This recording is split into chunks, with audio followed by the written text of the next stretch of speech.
नमस्कार, debate central में एक बार फिर आप सभी का स्वागत है। मैं हूं संजय उपाध्याय। आज जैसा कि चुनाव आयोग ने तारीखों की घोषणा कर दी है, तारीखों की घोषणा 2 राज्यों में विधानसभा के चुनाव होंगे, साथ ही साथ लोकसभा की 2 सीटों पर चुनाव होंगे, उपचुनाव होंगे और भी अन्य ऐसी कुछ सीट्स हैं राज्यों की, करीब 14 राज्यों की 48 सीट्स हैं जहां पर कि उपचुनाव होंगे। कुल मिलाकर इन तारीखों की घोषणा की जा चुकी है। अब जब तारीख की घोषणा की जा रही थी तब सभी की निगाह टिकी हुई थी, पूरे देश भर की निगाह तो टिकी हुई थी कि 2 राज्यों में, महाराष्ट्र झारखंड में चुनाव कब होंगे और भी जो चुनाव होने हैं राज्यों भर में, हर राज्य की अपनी सीट्स थी जहां पर उपचुनाव होने थे।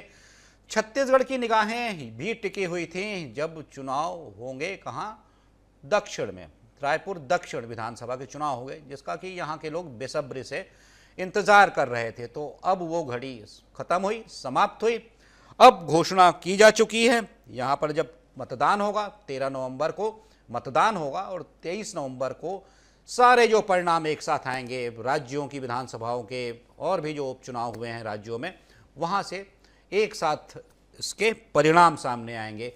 तो अब जब देखिए, मैं कई बार चर्चा कर चुका हूँ और जो हमारे साथ मेहमान हैं शायद पहले भी इस चर्चा में शामिल हुए हों, खासकर रमेश जी तो थे साथ में जब पहले भी चर्चा हुई थी।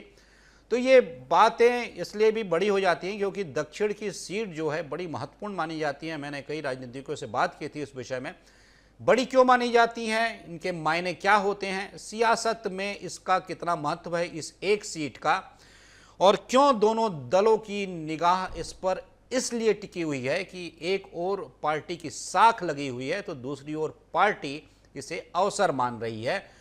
कुल मिलाकर यह चुनाव पूरे प्रदेश के लिए बहुत ही महत्वपूर्ण है।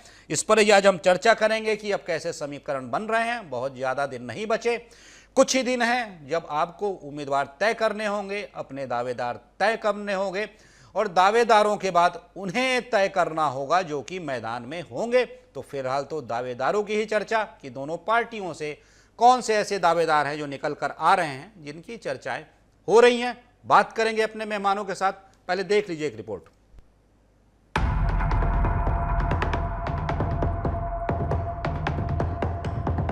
चुनाव आयोग ने महाराष्ट्र और झारखंड में चुनाव की तारीखों का ऐलान कर दिया है। महाराष्ट्र में 20 नवंबर को वोटिंग होगी और काउंटिंग 23 नवंबर को होगी। इसी कड़ी में छत्तीसगढ़ की रायपुर दक्षिण विधानसभा सीट पर उपचुनाव की तारीख 13 नवंबर घोषित की गई है, जहां मतगणना 23 नवंबर को होगी।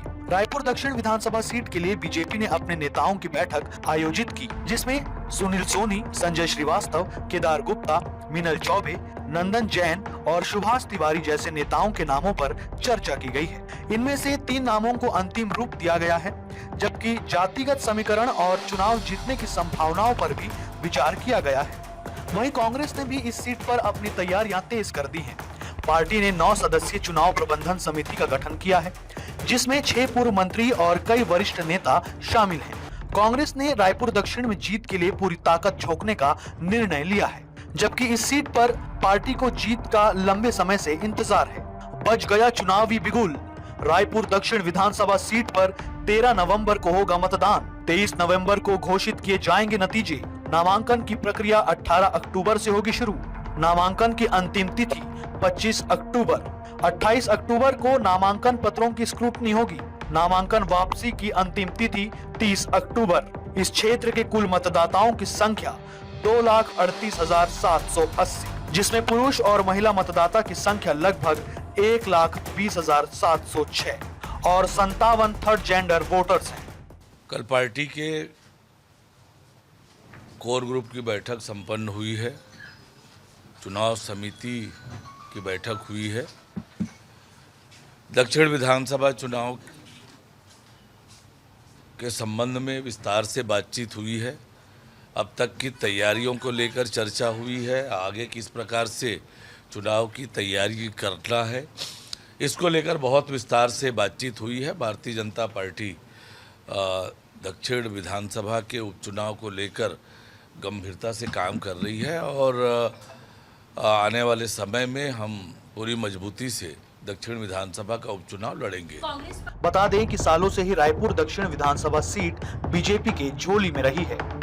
बृजमोहन अग्रवाल के सांसद बनने के बाद अब बीजेपी टिकट किसे देगी, यह चर्चा का विषय है। वहीं इस सीट पर जीत का परचम लहराने के लिए कांग्रेस ने भी कमर कस ली है। रायपुर दक्षिण विधानसभा सीट से बृजमोहन अग्रवाल जमीन से जुड़े हुए और कद्दावर नेता रहे हैं, जिस वजह से उन्हें हमेशा जीत मिली है। वहीं बृजमोहन अग्रवाल के सांसद बन जाने पर अब कांग्रेस इस सीट पर जीत का स्वाद चखना चाहती है। इसके लिए कांग्रेस दल के बड़े नेता लगातार बैठक कर रहे हैं। बता दें कि कांग्रेस ने अब तक इस सीट से ब्राह्मण और ओबीसी दोनों को टिकट दिया, लेकिन उसके सारे प्रयोग फेल रहे।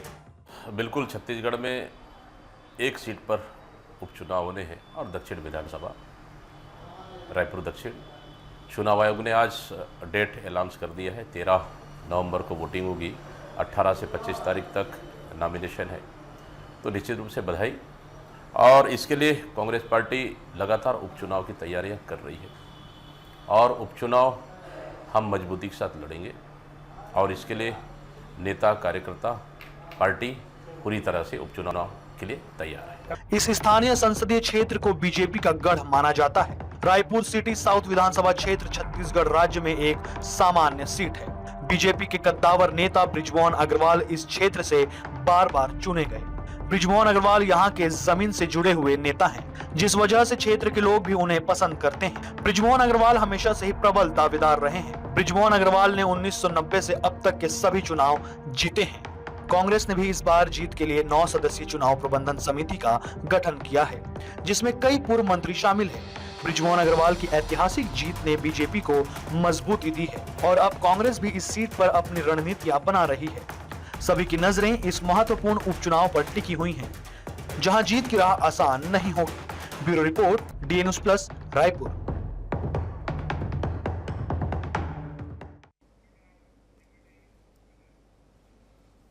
तो जैसा कि सभी की निगाह इस सीट पर टिकी हुई है, जो होने वाले चुनाव हैं इस पर टिकी हुई है, और जैसा हम रिपोर्ट में दिखा रहे थे, महत्वपूर्ण सीट क्यों है, क्योंकि लंबे समय से यह सीट भाजपा की झोली में रही है। वजह यह भी माना जाता रहा है, हालांकि भारतीय जनता पार्टी के नेता ये कहते हैं कि पार्टी प्रथम होती है, उसके ऊपर देश होता है, उसके बाद नेता होता है, मतलब नेता तीसरे नंबर पर होता है।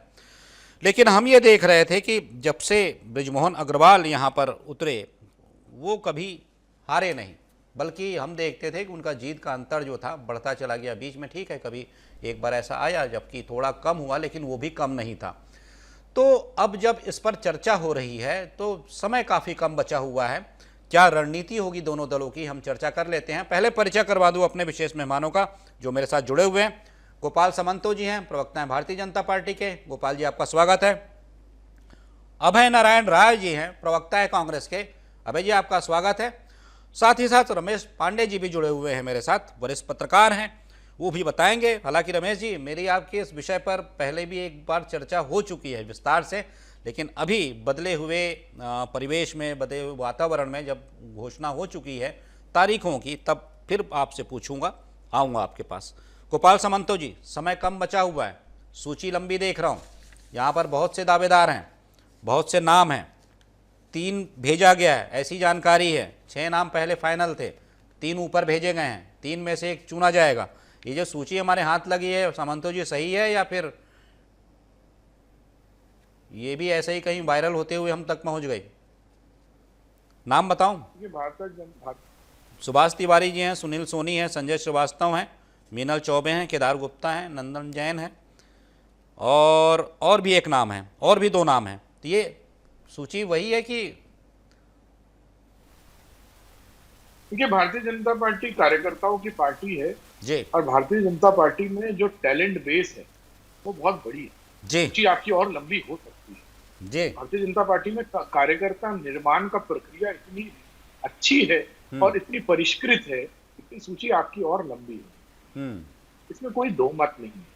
और आप भी समझते हैं कि राजनीति में सीट एक होती है, लेकिन दावेदार कई होते हैं, और स्वच्छ प्रक्रिया के तहत दावेदार होना अच्छी बात है। जब राजनीति में नए लोग आएंगे, नए चेहरे आएंगे, नए विचारों के साथ आते हैं, तो राजनीति में और निखर के आते हैं और जनमानस का काम और अच्छाई से होता है और तेजी से हो पाता है। अब इस सूची में जो नाम आपने मुझे बताए, हो सकते हैं और भी नाम हो जो आपके पास हो, लेकिन अच्छा मैं एक सामंतो जी आप कंटिन्यू करिएगा। ये नाम और भी आप कह रहे हैं सूची बड़ी है, वास्तव में सूची बड़ी है, वो इसलिए है क्या कि नेता ये मान रहे हैं कि सीट थोड़ी आसान है, बड़ी आसान है थोड़ी, क्या क्योंकि बृजमोहन अग्रवाल का यहाँ पर प्रभाव है, उनके प्रभाव का लाभ उन्हें मिलेगा और जीत पक्की है, ऐसा मानकर चल रहे हैं क्या नेता? देखिए, मैं दोबारा एक बात को दोबारा कहना चाहूंगा, भारतीय जनता पार्टी का कार्यकर्ता कभी आसान और कठिन देखकर चुनाव में नहीं जाता। जी भारतीय जनता पार्टी का कार्यकर्ता जब चुनाव में जाता है तो उसका एक उद्देश्य और एक ध्येय होता है, जनमानस के बीच पहुंचकर जनमानस के काम को करना। अब वो आसान भी हो सकता है सीट और कठिन भी हो सकता है, इसको सोचकर राजनीति करने वाले भारतीय जनता पार्टी में नहीं होते हैं। निश्चित रूप से ऐसे लोग आपको कांग्रेस में देखने को मिलता है। इसीलिए भूपेश बघेल पाटन छोड़ के कहीं नहीं जाते हैं। बड़ी बड़ी बातें चारों तरफ घूम घूम के करते हैं, लेकिन पाटन छोड़ के कहीं भी चुनाव लड़ने की हिम्मत नहीं दिखाते हैं। राजनांदगांव में लोकसभा लड़ने जाते हैं तो 1 लाख वोट से चुनाव हारते। ये काम कांग्रेस में देखा जाता है। कांग्रेस में नेता बहुत है, नेता बहुत बड़े होते हैं। भारतीय जनता पार्टी कार्यकर्ताओं की पार्टी है, यहाँ नेता नहीं है।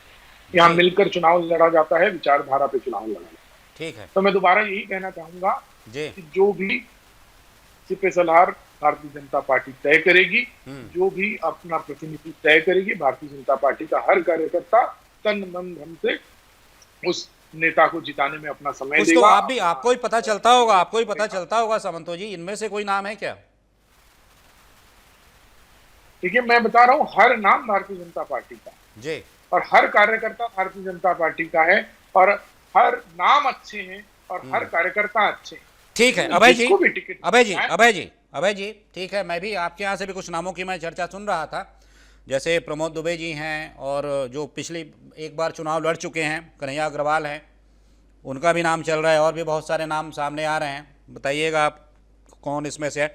दूसरी बात, ये सामंतो जी कह रहे हैं एक बात, जब बृजमोहन अग्रवाल आपके मुकाबले नहीं हैं, कांग्रेस के मुकाबले, तब ये सीट आपको आसान लग रही है, ऐसा कह रहे हैं सामंतो जी। मैंने उनसे पूछा था कि आसान है क्योंकि बृजमोहन अग्रवाल का प्रभाव है, तो उन्होंने कहा कि आसान आपके लिए है, आसान कठिन आप देखते हैं तो आपके लिए आसान है क्योंकि बृजमोहन अग्रवाल सामने नहीं है। संजय उपाध्याय जी, अभी तो मैं भाजपा प्रवक्ता की याददाश्त को दुरुस्त कर दूं कि राजनांदगांव से भूपेश बघेल 40,000 वोटों से आ रहे हैं, जो 1 लाख वोटों की बात कर रहे हैं, और जीतते जीतते हारे हैं। दिल्ली के भाग से छीका टूटा। 5 सीटें हम लोकसभा की बहुत कम अंतर से, कहीं 1800 से, कहीं 50,000 से, कहीं 65,000 से, कहीं 40,000। वो सपना देखना छोड़े कि लाखों वोटों से कोई नेता हार रहा है। और भूपेश बघेल इस प्रदेश के नेता हैं। पाटन उनकी विधानसभा सीट है जहां से वो लगातार चुनाव लड़ते हैं। हर नेता की अपनी एक सीट होती है और उस सीट से वो चुनाव लड़ता है। उसके बाद पार्टी जहां आदेश करती है उस नेता को पार्टी के आदेश पे जाना पड़ता है। दूसरी बात, अब आते हैं दक्षिण विधानसभा चुनाव की, जिसकी आज घोषणा हो गई है। इसका इंतजार इस प्रदेश और कांग्रेस को भी था। मैं व्यक्तिगत रूप से ये कह सकता हूँ, जिसको भारतीय जनता पार्टी के लोग स्वीकार नहीं करेंगे, और पार्टी की ओर से भी कह रहा हूँ, कि बृजमोहन अग्रवाल जी की व्यक्तिगत जीत हुआ करती थी। अच्छा, हमारे पास रविंद्र चौबे जी हैं 8-9 बार के विधायक, हमारे पास राम पुकार सिंह जी हैं 8-9 बार के विधायक, हमारे पास बोधराम कंवर जी थे जो 8-9 बार से लगातार विधायक बनते रहे। बहुत सारे ऐसा नेता हुए, लेकिन भारतीय जनता पार्टी में लिस्ट कम मिलेगी। एक बृजमोहन अग्रवाल जी का नाम मिलता है। बृजमोहन अग्रवाल जी तो मैं इसलिए भी परिचित हूँ कि हम लोगों ने एक साथ छात्र राजनीति की है। बिलासपुर और रायपुर की छात्र राजनीति रविशंकर विश्वविद्यालय हुआ करता था एक साथ, और एक छात्र नेता के रूप में उन्होंने ख्याति बनाई, फिर वो विधायक बने, और वो छात्र नेता के रूप में भी अच्छे नेता थे और विधायक के रूप में भी अच्छे विधायक रहे। मध्य प्रदेश में भी उत्कृष्ट विधायक के रूप में वो भाजपा के सदन में माने गए, और छत्तीसगढ़ में भी नेता के रूप में सब लोग, जिस तरह राष्ट्रीय स्तर पर अटल बिहारी वाजपेयी को सभी पार्टियां स्वीकार करती हैं, लीडरशिप में बृजमोहन अग्रवाल को सभी लोग स्वीकार करते हैं। तो भारतीय जनता पार्टी प्रभाव में नहीं रहे कि दक्षिण की सीट भाजपा जीत रही, दक्षिण की सीट बृजमोहन अग्रवाल जीत रहे। भाजपा का टिकट होता था, भाजपा के कार्यकर्ता है, भाजपा का चुनाव चिन्ह रहेगा, ये सभी बातें, लेकिन बृजमोहन की व्यक्तिगत छवि और व्यक्तिगत काम ज्यादा काम आते थे। इस बार मुकाबला इसलिए दिलचस्प है कि जिस बृजमोहन को दक्षिण की जनता ने अपना ताज बनाया, जिस बृजमोहन ने भारतीय जनता पार्टी को 1980 से लेकर आज तक 90 से लेकर 2023 तक लगातार जीत दिलाई। उस बृजमोहन के साथ पार्टी ने क्या व्यवहार किया?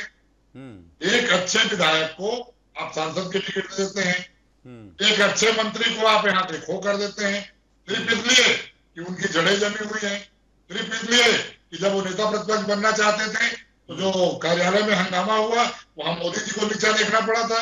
कि तमाम कारण खोज के आप उनको दिल्ली भेज देते हैं, छत्तीसगढ़ राजनीति से उनको विदा कर देते हैं। आपने बृजमोहन का कद नहीं बढ़ाया, आपने जड़ उखाड़ा। तो इसका भी बदला लेने का काम दक्षिण की जनता करेगी, ऐसा मेरी सोच है, कांग्रेस की सोच है। ठीक है दक्षिण की जनता सबक सिखाएगी जी। हम इंतजार करेंगे। 15 अक्टूबर से प्रक्रिया प्रारंभ हो रही है। कांग्रेस ने बहुत ही वरिष्ठ लोगों की सूची बनाई है। सत्यनारायण शर्मा, धनेन्द्र साहू, रवीन्द्र चौबे, हमारे प्रदेश अध्यक्ष पूर्व मोहन मरकाम जी, क्यू डहरिया जी, जय सिंह अग्रवाल जी, कुलदीप मुनेजा जी, ये सारे ऐसे नाम हैं जो चुनाव लड़े हुए, लड़वाए हुए और रणनीति बनाने में माहिर समझे जाते हैं। और रायपुर शहर की राजनीति में धनेन्द्र साहू और सत्यनारायण शर्मा पर्याप्त नाम है। जो रणनीति वहां बनेगी वो भारतीय जनता पार्टी देखेगी। हर चुनाव चैलेंज का चुनाव होता है, चुनौती का चुनाव होता है, कांग्रेस इसको चुनौती से लड़ेगी। ठीक है, ठीक है, ठीक है। रमेश पांडे जी, अब थोड़ा सा बदले हुए वातावरण में बताइएगा। एक बार मेरी चर्चा हो रही थी, जैसा कि अभी अभय जी कह रहे थे, व्यक्तिगत जीत हुआ करती थी बृजमोहन अग्रवाल की दक्षिण से। तो पार्टी में देखिए, मैं हर पार्टी में सुनता हूं कि संगठन सर्वोपरि है, उसके बाद ही नेता है, कार्यकर्ता है। तो क्या ये नेता हैं जो कि पार्टी से उठकर हुआ करते थे? ऐसे नेता, खासकर बृजमोहन अग्रवाल की बात अगर चल रही है, उनकी व्यक्तिगत छवि हुआ करती थी जो जीत हार तय करती थी। और भी ऐसे नेता हैं प्रदेश में, चाहे कांग्रेस में हो, कि जिनकी व्यक्तिगत छवि हो। अभय जी ये भी कहें कि भाई वो जो चुनाव जीतते हैं वो अपने दम पर जीतते हैं, पार्टी के दम पर नहीं जीतते। तो ऐसे नेता आप देखते हैं? रमेश जी। इस बात से सहमत नहीं हूँ जी। मैं एक छोटा सा दृष्टांत देना चाहता हूँ जी। कांग्रेस में एक बड़ा नाम हुआ करता था अजीत जोगी जी का। और अजीत जोगी की सीट को भी यही माना जाता था कि ये अजीत जोगी की व्यक्तिगत सीट है जी। लेकिन उस सीट पर अजीत जोगी के परिवार के सदस्य के लड़ने के बावजूद वो सीट कांग्रेस ने जीत लिया था। तो ये नहीं, लेकिन रमेश जी जब अजीत जोगी जब लड़े, जब भी वो जीते, वहां से हारे नहीं वो। नहीं, तो बृजमोहन अग्रवाल भी व्यक्तिगत जीते, ये बात मैं नहीं कर रहा हूँ जी। पर आप देखिए अजीत जोगी नहीं रहे तो जो उनके परिवार के प्रतिनिधित्व के रूप में जब चुनाव लड़े, अजीत जोगी का पूरा परिवार प्रचार करने में जुटा, लेकिन कांग्रेस सीट जीत गई। इससे ये साबित हुआ कि वो सीट कांग्रेस की थी, किसी की व्यक्तिगत नहीं थी। भारतीय जनता पार्टी के मामले में भी यही है कि रायपुर दक्षिण सीट भारतीय जनता पार्टी का गढ़ है। बृजमोहन का गढ़ है या बृजमोहन की व्यक्तिगत सीट है, ये कुछ लोग कह सकते हैं। ये जिनका उनके प्रति प्रेम होगा वो कह सकता है, लेकिन आम जनमानस ये है कि वो भारतीय जनता पार्टी की सीट है, भारतीय जनता पार्टी का गढ़ है। भारतीय जनता पार्टी ने बृजमोहन को विधायक बनाया, बृजमोहन ने भारतीय जनता पार्टी को जिताया। ऐसी बात कहना मेरे ख्याल से अच्छी बात तो नहीं होगी जी। अब इस चुनाव में जहां उपचुनाव जब होना है तो आप बातचीत से देख रहे होंगे कि बृजमोहन अग्रवाल के पास के प्रति भारतीय जनता पार्टी का जितना प्रेम है उससे ज्यादा प्रेम कहीं कांग्रेस का। पहले भी चर्चा कर चुका हूं। तो अब ये कांग्रेस को तय करना है कि उसको कैंडिडेट बृजमोहन अग्रवाल के अनुरूप तय करना है या अपने पार्टी लाइन पर वो तय करती है। लेकिन अगर दूसरे विषय पर आप देखिए तो प्रदेश के जो मुख्यमंत्री हैं विष्णुदेव साय जी, वो भी भारतीय जनता पार्टी के एक कुशल रणनीतिकार माने जाते हैं।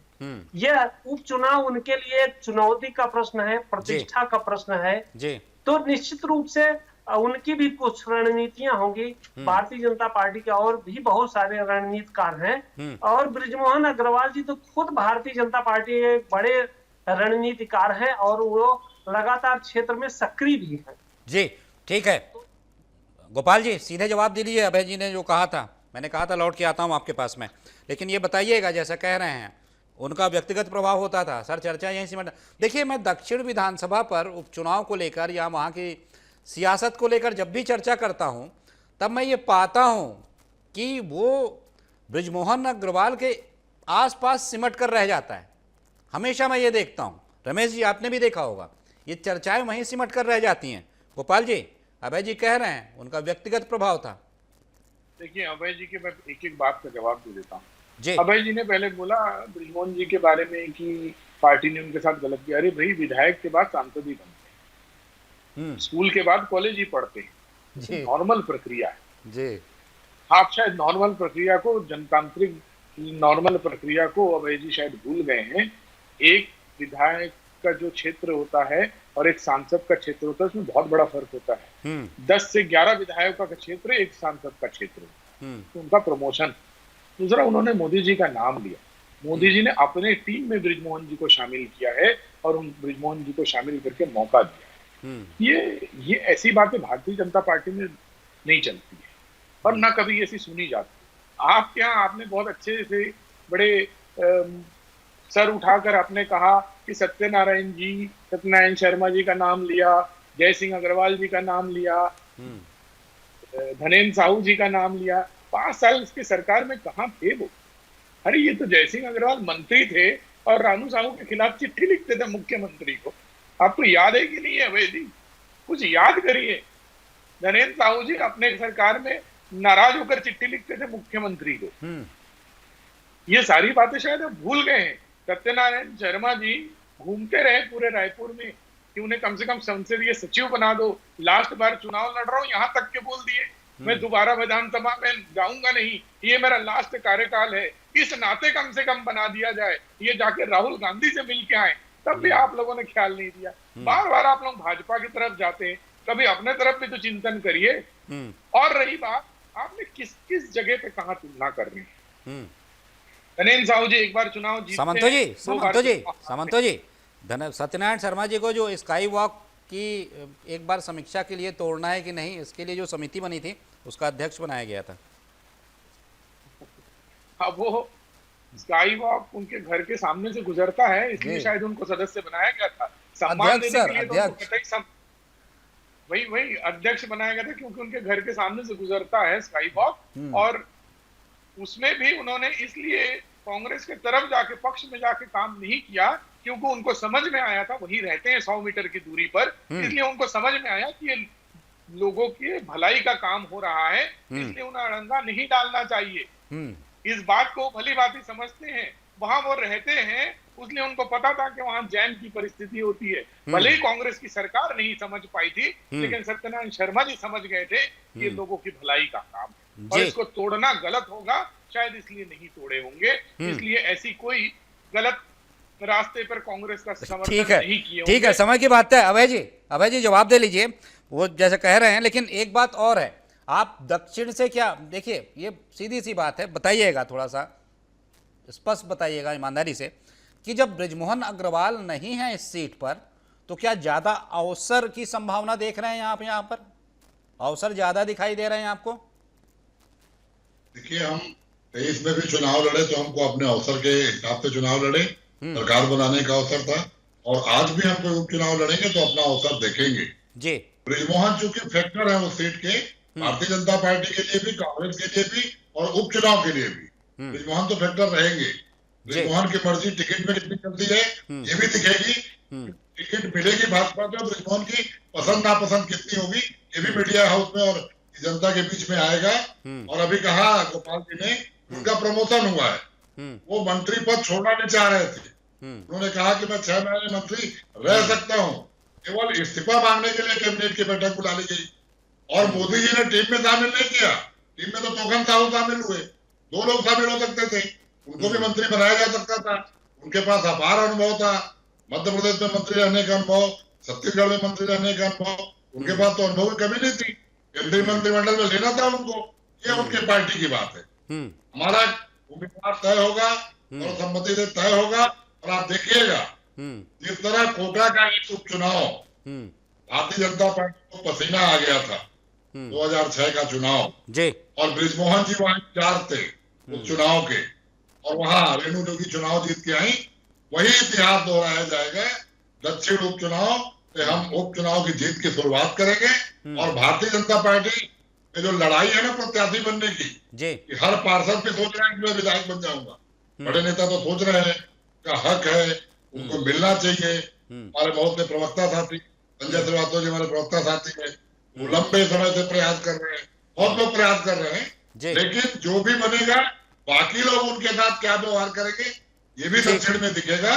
ठीक। ये जो भारतीय जनता पार्टी की अंदरूनी लड़ाई है, जी हरियाणा में मुख्यमंत्री चुनने तो अमित शाह को जाना पड़ता है, इतनी लड़ाई वहां बढ़ जाती है। तो दक्षिण की टिकट भी दिल्ली से ही तय होगी, न विष्णुदेव साय तय कर पा रहे हैं, न हमारे जो इनके प्रदेश के अध्यक्ष है वो तय कर पा रहे हैं। दिल्ली से किसके ऊपर हाथ रखा जाएगा और ये देखा जाएगा कि ट्रैक रिकॉर्ड क्या था, मोदी जी और अमित शाह के प्रति उनका व्यवहार क्या था, ये देखा जाता है। जी जीत हार और भाजपा नहीं देखा जाता। दक्षिण उपचुनाव दीपक बैठ, डॉक्टर चरणदास महंत, भूपेश बघेल, टी.एस. सिंहदेव और सभी हमारे वरिष्ठ नेताओं के संयुक्त प्रयास से सचिन पायलट जी की एक सभा ठीक है। दीपावली से पहले होने वाली है। ठीक है रमेश पांडे जी। और जब एक बड़ी सभा होगी और हमारे प्रदेश अध्यक्ष दीपक बैठ जी ने तैयारी प्रारंभ कर दी है। जी रमेश पांडे जी, एक जो बात निकल कर आई, यही बात मैं लेकर आने वाला था जब ये चर्चा मैं सोच रहा था कि अंतिम चरणों पर लेकर जाऊं। जैसा कि कुल मिलाकर ही मैंने कहा कि जब भी दक्षिण की बात करता हूं बृजमोहन अग्रवाल अपने आप आ जाते हैं। ये जो उपचुनाव होने वाला है, यह जो उपचुनाव होगा, मतदान होगा, क्या लगता है कि ये पूरी तरह से ये जो फैक्टर है बृजमोहन अग्रवाल का, उसके ही इर्द गिर्द घूमता रहेगा? बृजमोहन अग्रवाल की यहाँ बड़ी भूमिका तलाशना चाहेगी भारतीय जनता पार्टी कि वो बड़ी भूमिका में यहाँ पर रहें? हो सकता है कि उन्हें संचालक बना दिया जाए या फिर उन्हें ही जिम्मेदारी दे दी जाए, क्योंकि वो जोखिम नहीं लेना चाहती। जैसा अभय जी भी कह रहे हैं, आप भी कह रहे थे, दोनों पार्टियों में उनका बराबर सम्मान है, तो ये जोखिम नहीं लेना चाहेगी भारतीय जनता पार्टी। हालांकि मैं पहले भी एक बार कह चुका हूं कि भारतीय जनता पार्टी विगत कुछ महीनों से जो निर्णय ले रही है वो हमेशा चौंकाने वाले रहते हैं, आदमी स्तब्ध रह जाता है, ये क्या हो गया। तो कुछ ऐसे निर्णय होंगे या फिर जैसा मैं कह रहा हूँ बृजमोहन अग्रवाल को ही मुख्य यहाँ पर बनाया जाएगा, मुख्य वही होंगे जो कि ये पूरा एक कहा जा सकता है एक ये जो मुकाबला होने वाला है, प्रतिस्पर्धा है चुनावी, उसके मुख्य सूत्रधार वही होंगे। देखिए, मैं इस बात को यहाँ से शुरू करता हूँ। आप देखिए, जब छत्तीसगढ़, राजस्थान और मध्य प्रदेश में भारतीय जनता पार्टी की सरकार अभी 2023 के चुनाव में आई जी, और तीनों स्थानों पर मुख्यमंत्रियों का चयन होना था, तो बस एक राज्य की बात करूंगा, मैं राजस्थान की बात करूंगा। राजस्थान में मुख्यमंत्री का चयन होना था, मुख्यमंत्री के नाम तय हो चुके थे, लेकिन चूंकि प्रमुख कंटेस्ट में, जैसे आज आप बृजमोहन अग्रवाल की जिस भूमिका में स्थिति नजर आ रही है, ठीक वही भूमिका राजस्थान में वसुंधरा राजे की नजर आ रही थी जी। ऐसा लग रहा था कि जो भी मुख्यमंत्री होगा वसुंधरा राजे की सहमति से होगा या वसुंधरा राजे होगी, लेकिन वहां पर जब पर्यवेक्षक राजनाथ सिंह बन के गए, उन्होंने एक पर्ची वसुंधरा दृश्य याद है जी, और वसुंधरा राजे ने जब पर्ची देखी तब उनको समझ में आया कि किसका नाम घोषित करना है। तो ऐसी भी परिस्थितियां हो सकती हैं, लेकिन जैसा अभय जी ने कहा कि प्रमुख जो दबाव है या प्रमुख जो डायरेक्शन है, दिशा निर्देशन है, वो तो दिल्ली का ही होगा, पार्टी के जो हेड होंगे उन्हीं का होगा। वो जिनको चाहेंगे वही दक्षिण का कैंडिडेट भारतीय जनता पार्टी से होगा। और आप देखें कि छत्तीसगढ़ में पहली बार भारतीय जनता पार्टी के जो मुख्यमंत्री विष्णुदेव साय जी हैं, उनके नेतृत्व में पहला उपचुनाव होने जा रहा है। यह उनके लिए एक बड़े चुनौती का प्रश्न है। तो इस बात पर भी गौर करना होगा कि मूल में वहां की राजनीति इर्द गिर्द जिसके केंद्रित है वो बृजमोहन अग्रवाल जरूर है, लेकिन विष्णुदेव साय का भी एक बहुत महत्वपूर्ण रोल होगा। वो अपने सरकार के हिसाब से, अपनी व्यवस्था के अनुसार से किसका नाम चयन करते हैं, किसको प्रमुखता देते हैं, ये भी एक मायने की बात रखी जाएगी। ठीक है, बिल्कुल, क्योंकि देखिए जगतिर देखिए निश्चित रूप से मुख्यमंत्री की बड़ी भूमिका होती है, क्योंकि वही नेतृत्व करता है। निश्चित रूप से सारी जिम्मेदारी उनकी ही होती है कि वहाँ पर जो कौन सा उम्मीदवार होगा, कौन जीत कर आता है, कितने मतों से जीत कर आता है, चुनौती तो उनके लिए है, बड़ी है, निसंदेह बड़ी है। लेकिन हम देखते हैं कि दक्षिण रायपुर दक्षिण में वोटों का समीकरण कुछ ऐसा है जिसे साधने में महारत हासिल थी बृजमोहन अग्रवाल जी को। और भी कुछ ऐसे विषय हैं जिनमें कहा जाता था बृजमोहन अग्रवाल को लेकर कि वो एक बड़े कुशल रणनीतिकार हैं, चातुर्य कौशल से भरे हुए हैं और संचालन में उन्हें विविधता जो होती है, संचालन की जो विविधता होती है, उसके अलग अलग आयाम होते हैं, उसमें उन्होंने एक तरीके से वो हस्तसिद्ध थे। तो निश्चित रूप से अब देखिए, सब कुछ तो घोषित हो चुका है, तारीखों की घोषणा हो चुकी है, कब मत डालने जाने हैं, कब गिनती होनी है, सब कुछ सामने है, इंतजार कर लेते हैं कुछ दिनों का। लेकिन इस विषय पर फिर लौटेंगे, आप सभी मेहमानों के साथ ही मैं लौटना चाहूँगा अगली बार जब नामों की घोषणा हो जाती है। आप दोनों की तरफ से, अभय जी और समंतो जी, एक बार फिर इस पर चर्चा कर लेंगे कि यही नाम क्यों। तो आप सभी इस चर्चा में शामिल हुए, समंतो जी बहुत बहुत धन्यवाद आपका, अभय जी बहुत बहुत धन्यवाद आपका, और साथ ही साथ रमेश जी आप जुड़े, आपका भी बहुत बहुत धन्यवाद इस चर्चा में शामिल होने के लिए।